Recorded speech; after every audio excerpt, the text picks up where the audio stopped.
Hello all, welcome back. So నిజం చొక్కా వేసుకుంటే లోపలే అబద్ధం ప్రపంచాన్ని అంతా చుట్టి వస్తుందనే ఒక ఫన్నీ సామెత ఉంటుంది. అది చాలా కరెక్ట్. ఎందుకంటే ఈ విద్యుత్ ఒప్పందాలు ఏవైతే జగన్మోహన్ రెడ్డి గారు తన హయాంలో చేసుకున్నారో వాటి గురించి మన ఎల్లో మీడియా, అప్పుడున్న ప్రతిపక్షం రకరకాల వార్తలు, రకరకాల గణాంకాలతో న్యూస్ వండి వార్చారు. దాన్ని విపరీతంగా సర్క్యులేట్ చేశారు, జనాల మైండ్లలోకి ఇలా చొప్పించారు. ఇప్పుడు తీరా చూస్తే ఏమీ లేదు అందులో. విద్యుత్ నియంత్రణ మండలి ఆ ఒప్పందాలతో ముందుకెళ్లాలని డిసైడ్ చేసింది. తరువుగా రివ్యూ చేసిన తర్వాత అంతకంటే బెస్ట్ ప్రైసెస్తో ఏమీ రావు, కాబట్టి మనము పవర్ పర్చేజ్ అగ్రిమెంట్ ఏవైతే జగన్మోహన్ రెడ్డి గారు చేసుకున్నారో వాటితోనే ముందుకు కొనసాగాలని చెప్పి డిసైడ్ చేశాయి. ఇప్పుడు సూటి ప్రశ్న ఏంటంటే, మరి ఈ ఎల్లో మీడియా కానీ అప్పుడున్న ప్రతిపక్ష నాయకులు కానీ ఏ బేస్ మీద ఈ అలిగేషన్స్ చేశారు? వాళ్ళ దగ్గర అప్పుడున్న బేస్ లైన్ ఏంటి? దేన్ని కంపేర్ చేసుకొని ఈ ఒప్పందాలు తప్పు అన్నారు, లేకపోతే ఈ ఒప్పందాల్లో ఆర్థిక అవకతవకలు జరిగాయి అని చెప్పి వీళ్ళు వితండవాదం చేశారు అనేది ఇప్పుడు చెప్పాలి. ఎందుకంటే అప్పట్లో వీళ్ళు ఎంత ఎంత స్టోరీలు చెప్పారంటే, అదానితో ఒప్పందం వల్ల జగన్కి 1,150 కోట్లు ఏదో లాభం చేకూరింది, అందుకే హడావుడిగా సంతకం చేశారు. అసలు చేస్తే చేయని ఎవడో 4 ఏళ్లకు 5 ఏళ్లకు చేస్తారు, ఈయన ఏకంగా 25 ఏళ్ళకి ఆ ఒప్పందం చేసుకోవడం ఏంటి, అది ఇది అని చెప్పి హంగామా చేశారు. ఒకటి చెప్పండి, year on year unit cost అనేది ఖచ్చితంగా పెరుగుతుంది. కాబట్టి ఈరోజు నేను ఒక ఎక్స్ అమౌంట్తో నెక్స్ట్ 20 ఇయర్స్కి ఒప్పందం చేసుకుంటే అది మంచిదే తప్ప? ఎందుకంటే యూనిట్ కాస్ట్ ఎవ్రీ ఇయర్ పెరుగుతూనే ఉంటుంది. అంటే నేను ఇప్పుడు ఏదో 2 ఏళ్ళకి చేసుకున్నాను అనుకో, 2 ఏళ్ళ తర్వాత ఈరోజు ఎక్స్ అమౌంట్ ఉండేది 2 ఏళ్ళ తర్వాత X plus some Y amount అవుతుంది. అంటే ఈ ఇయర్ ఆన్ ఇయర్ పెరుగుతూనే ఉంటుంది. ఇప్పుడు ఈయన ఒక ఫిక్స్డ్ కాస్ట్తో నెక్స్ట్ 25 ఇయర్స్కి మనకి పవర్ సప్లై చేసే విధంగా ఈయన ఒప్పందం చేసుకుంటే అది తప్పెందుకు అవుతుంది? ఎందుకంటే అప్పుడున్న యూనిట్ కాస్ట్తో పోలిస్తే ఈయన చాలా తక్కువ కొంటున్నట్టే.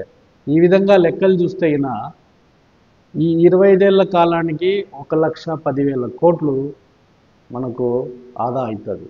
దాన్ని గుర్తించకుండా వీళ్ళంతా కూడా నానా హంగామా చేశారు. అప్పట్లో ఆ హిండన్బర్గ్ అనే ఒక అమెరికా సంస్థ అదాని పైన బురద చల్లింది. ఆయన తన సంస్థల వాల్యుయేషను లేనిది ఉన్నట్టుగా మార్కెట్ క్యాపిటలైజేషన్ ఎక్కువ చేసి చూపించారు.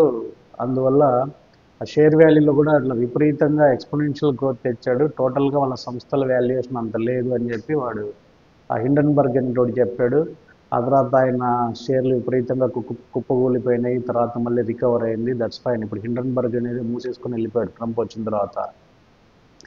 అప్పుడు వాడు ఎప్పుడైతే ఆరోపణలు చేశారో ఆల్రెడీ ఈ ఒప్పందాలపైన తీవ్ర అసహనంతో ఉన్న ఎల్లో మీడియా, ప్రతిపక్ష నాయకులు ఇంకా అదాని మీద ఆ బురద వస్తేనే ఇంకా డైరెక్ట్గా దాన్ని జగన్ రెడ్డికి కూడా పూసేసి, అసలు ఒక పెద్ద ఆర్థిక నేరగాడు అదానితో ఈయన టైఅప్లు పెట్టుకున్నాడు ఈ పవర్ పర్చేజ్ అగ్రిమెంట్లలో, కాబట్టి ఇదంతా ఫాల్స్, అసలు 25 ఇయర్స్కి ఎలా కొంటాడు, అసలు 25 ఇయర్స్ కూడా సప్లై చేస్తాడని గ్యారంటీ ఏముంది, అసలు ఈ మొత్తం ఒప్పందంలో జగన్మోహన్ రెడ్డికి ఒక 1,750 కోట్లు ముట్టినాయి, అందుకే హడావుడిగా సంతకాలు చేశాడు అని చెప్పారు. కానీ అదానితో గ్రీన్ ఎనర్జీ కొనడం వెనుక అది యాక్చువల్గా సెకీ అనేది అప్రూవ్ చేసింది.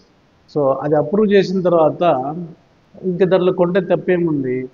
ఇప్పుడు నేను ఒక ప్రైవేట్ పార్టీ దగ్గరికి వెళ్ళిపోయి డైరెక్ట్గా కొంటే అడగచ్చు, మీరు ఏ బేస్ మీద వెళ్ళి కొన్నారు అని చెప్పి. కానీ ఒక సెంట్రల్ గవర్నమెంట్ సెక్యే బోర్డు ద్వారా అప్రూవ్ చేసింది కొంటే తప్పెందుకు అవుతుంది? వాళ్ళు తరువుగా వెరిఫై చేసుకొని అన్ని నామ్స్ మీట్ అయితేనే వాళ్ళు పవర్ బిజినెస్లో లేకపోతే పవర్ అమ్మడానికో పర్మిషన్ ఇస్తారు. అలాంటి సంస్థ ద్వారా కొంటే ప్రాబ్లం ఎందుకు అవుతుంది? గుర్తించకుండా విపరీతమైన అభాండాలన్నీ వేశారు.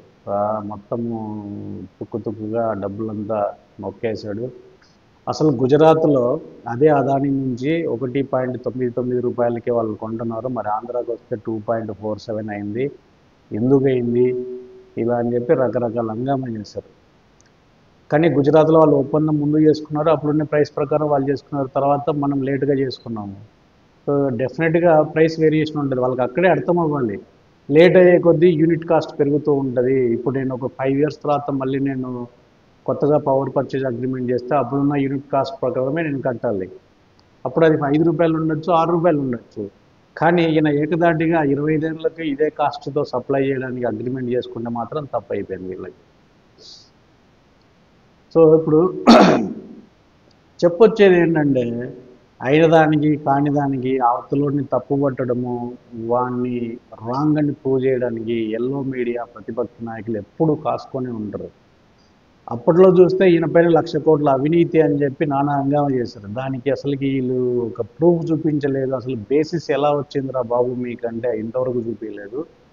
జస్ట్ బాగుంది కదా ఒక 1,00,000 కోట్లు అనే పదం అని చెప్పి ఇంకా ప్రతి ఒక్కడు అదే వాడడం మొదలుపెట్టాడు. యాక్చువల్గా వీళ్ళ దగ్గర ఒక టెంప్లెట్ ఉంటుంది. అవతలోడి పైన ఏదైనా బురద జల్లాలనుకో ఒక టెంప్లెట్ క్రియేట్ చేస్తారు. అదే టెంప్లెట్ వాళ్ళ పార్టీలో మొత్తం ప్రతిపక్షంలో ఉన్న ప్రతి చోటా మోటా నాయకుల దగ్గర నుంచి ప్రతి ఒడికి అదే టెంప్లెట్ ఇస్తారు. ప్రతి ఒడు అదే టెంప్లెట్ బేస్ చేసుకోవడం, అదే టర్మ్స్ యూజ్ చేయడము, ఇంకా పొద్దున్న లేచిన నుంచి అదే మాట్లాడి జనాల మైండ్లలోకి దాన్ని పంపించడం. అసలు ఏదైనా మనం ఒక ఆరోపణ చేస్తే మినిమం బేసిస్ ఏదో ఒకటి ఉండాలి. ఇప్పుడు ఈడీ వాళ్ళు ఏదో అటాచ్ చేస్తారు 1,00,000 కోట్ల కుంభకోణం అది ఇది వాళ్ళు అటాచ్ చేసిన అమౌంట్ ఎంత 1,750 కోట్లు 3,000 కోట్లు అటాచ్ చేశారు. వీళ్ళు చెప్పే 1,00,000 కోట్లు ఎక్కడ వాళ్ళు అటాచ్ చేసినది అంత అసలు 1,00,000 కోట్లు అంటే కనీసం 50-60 వేల కోట్లన్నా అటాచ్ చేయాలి. అప్పుడన్నా బల్పేలే కదా. ఆ టైం అయిపోయింది, వాళ్ళ ప్రయోజనం నెరవేరింది, అప్పుడు నేను జైల్లో ఉన్నాడు సరిపోయింది, ఇంకా దాన్ని వదిలేసినాడు. మళ్ళీ అంతకుముందు రాజశేఖర రెడ్డి గారి పైన ఇలాంటి అలిగేషన్స్, ఆయన తిరుపతి 7 కొండలను 2 కొండలే చేశాడని చెప్పి జీవో ఇచ్చారు, అందుకే ఆయన పరిస్థితి అలా అయిపోయిందని చెప్పి హంగామా చేశారు. అప్పుడంటే ప్రతిపక్షంలో ఉన్నారు. తర్వాత మీరు అధికారంలోకి వచ్చినప్పుడు అసలు ఆయన ఏం జీవో తెచ్చారు, ఆ జీవోని చూపించచ్చు కదా, జీవో నెంబర్తో సహా. అదో మేము చేసిన అలిగేషన్స్కి ఇదే ప్రూఫ్, ఆయన ఈ జీవో చేశాడు ఆ 7 కొండలను 2 కొండలు చేయడానికి. కానీ జస్ట్ ఆరోపణలు. అప్పటికి అది పనికి వచ్చింది, టైంపాస్ చేసినారు, అయిపోయింది. మళ్ళీ ఇప్పుడు జగన్మోహన్ రెడ్డి కొత్తగా పవర్ పర్చేజ్ అగ్రిమెంట్లు చేస్తే మళ్ళీ దాంట్లో కూడా ఇదే బుర్ర వెళ్ళడం. ఆయన సేవ్ చేసిందే వీళ్ళకి అర్థం కానట్టు బిహేవ్ చేసేసి జనాల్లో రాంగ్ అని ప్రూవ్ చేయాలి. ఇలా ఎన్ని రోజులు చేస్తారు? ఇదే కాదు, వీళ్ళకి ఏదైనా కూడా వీళ్ళకి నచ్చనోడిని పాతాళానికి తొక్కేయాలి అంటే ఒక ఆర్గనైజ్డ్ వేలో స్టోరీస్ అల్లుకుంటూ రావాలి. తర్వాత అందరూ అదే పాట పాడడం మొదలు పెడతారు. అలా పాడి జనాల మైండ్లలోకి మెల్లిగా ఎక్కిస్తారు. ఇప్పుడు ఈ సోషల్ మీడియా ద్వారా దీన్ని కౌంటర్ చేయడము కొద్ది వరకు పాసిబుల్. కానీ ఇందులో జగన్మోహన్ రెడ్డి గారు కూడా రియలైజ్ అవ్వాల్సింది ఒకటి ఉంది. మీడియాను ఫేస్ చేయకపోవడము, ఇలాంటి ఆరోపణలు ఏవైనా వచ్చినప్పుడు సహేతుకంగా చాలా గట్టిగా వాటిని తిప్పికొట్టకపోవడం అనేది కూడా ఈయన ప్రాబ్లమే. ఎందుకంటే అలాంటి ఆరోపణలు వచ్చినప్పుడు ఈయన చాలా సైలెంట్గా ఉంటాడు. Let me do my work will speak volumes అన్నట్టు ఉంటాడు. ఎట్లా 100 మంది కూర్చొని అరిచే అరుపులు ఎప్పుడైనా తొందరగా జనాల మైండ్లోకి వెళ్తాయి. నువ్వు పనిచేసిన దానికి రిజల్ట్ ఎప్పుడో 5 ఏళ్ళ తర్వాత వస్తుంది. అంతలోపల ఇక్కడ జరగాల్సిన డ్యామేజ్ అంతా జరిగిపోతుంది. కాబట్టి ఇలాంటి ఆరోపణలు వచ్చినప్పుడు ఖచ్చితంగా గణాంకాలు కానీ లేకపోతే దాని related all documents, proofs, evidences అన్నీ తీసుకొని వచ్చి ఖచ్చితంగా సహేతుకంగా ప్రూవ్ చేయాలి. లేకపోతే ఇదే డ్యామేజ్ ఎప్పటికీ జరుగుతుంది. ఈయనేదో జనాలు తిప్పికొడతారు, జనాలు తెలివిగల వాళ్ళు, ఖచ్చితంగా వాళ్ళకు తెలుసు, ఇవన్నీ వాళ్ళు తెలుసుకుంటారని అనుకుంటారు, కానీ కాదు. ఇప్పుడు ఈ సోషల్ మీడియా అనేది కొంతమంది జనాల వరకే వెళ్తుంది. ఈ మెయిన్ స్ట్రీమ్ మీడియా అనేది ప్రతి ఇంట్లో టీవీలు ఉంటాయి, వార్తాపత్రికలు ఉంటాయి. ఖచ్చితంగా ఏ వార్తలు రిపీట్ రన్లో నడుస్తూనే ఉంటాయి. పనికిమాలిన వెధవలను, లేకపోతే ఈ పవర్ పర్చేజ్ అగ్రిమెంట్స్ గురించి కానీ లేకపోతే ఆ రిలేటెడ్ సబ్జెక్ట్ గురించి కానీ ఏమీ తెలియని పనికిమాలందరినీ తెచ్చి ఆ డిబేట్స్లో కూర్చోబెడతారు ప్యానల్స్లో. వాళ్ళందరికీ ఏమీ తెలియదు. జస్ట్ ఆ ఛానల్లో రావాలి, జగన్మోహన్ రెడ్డి పైన బురద చల్లాలి. కాబట్టి ఆడి చెత్తా చెదారం అంతా అనాలిసిస్ అంతా చేసి ఈ జగన్ పైన డంపు చేసి వెళ్ళిపోతుంటారు. ఎంతో కొంతమంది ప్రభావితం అవుతారు ఖచ్చితంగా వార్తలు చూసేటోళ్ళలో. అరే వీళ్ళు ఇంత ఆరోపణలు చేస్తున్నప్పుడు అవతలి వైపు నుంచి స్ట్రాంగ్గా కౌంటర్ రావట్లేదు, ఖండించడం లేదు అంటే ఖచ్చితంగా దెర్ ఈజ్ సంథింగ్ ఫిషీ అని వాళ్ళు కూడా ఫీల్ అవుతారు. ఖచ్చితంగా వాళ్ళ మనసు మారే అవకాశం ఉంది. ఈ డ్యామేజ్ని ఆయన కంట్రోల్ చేయడానికి ఎప్పుడు ట్రై చేయట్లేదు. అది చాలా డ్యామేజ్ అయింది లాస్ట్ టైం. ఈ ఆరోపణలకు సరిగా సమాధానం చెప్పకపోవడము, వీళ్ళు పాడిందే పాడరా పాచిపల్ల దాసుదాన్ని చెప్పి పొద్దు నుంచి రాత్రి దాకా రిపీట్లో ఏసి ఏసి తిప్పి తిప్పి తిప్పి కొంతమందిని హిప్నటైజ్ చేశారు. ఆ రిజల్ట్ కనిపించింది 2024 ఎలక్షన్స్లో. ఈయన ఖచ్చితంగా రియలైజ్ అవ్వాలి, మీడియాని ఎక్కువ ఫేస్ చేయాలి, వీళ్ళు చేసే ప్రతి ఆరోపణలకు కూడా ఖచ్చితంగా ఆయన కౌంటర్ ఇవ్వాలి. అంటే జస్ట్ ఓవరాల్గా కౌంటర్ ఇవ్వడం కాదు, ప్రూఫ్స్తో సహా ఇవ్వాలి. ఎందుకంటే ఓవరాల్గా మాట్లాడితే ఇంకా వాళ్ళు అదే మాట్లాడి ఈయన అదే మాట్లాడితే ఇంకా ఏముండదు, అరుచుకోవడాలు తప్ప. ఖచ్చితంగా వాళ్ళ ఆరోపణలకు ఫుల్ స్టాప్ పడాలంటే ఖచ్చితంగా ఈయన సహేతుకంగా విత్ మెట్రిక్స్ ప్రూఫ్స్ చూపించాలి, జనాలకు చేరవేయాలి.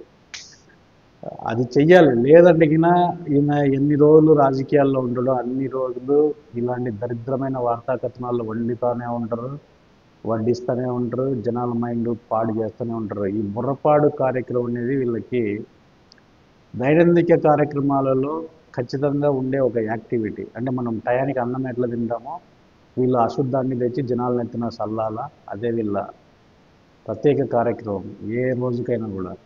కాబట్టి ఈ విషయాల్ని జగన్మోహన్ రెడ్డి గారు గుర్తుపెట్టుకొని తన వర్కింగ్ స్టైల్ని కానీ తన అప్రోచ్ని కానీ మార్చుకొని కౌంటర్ ఇవ్వాల్సిన అవసరం ఎంతైనా ఉంది. Okay, see you in my next video. Bye.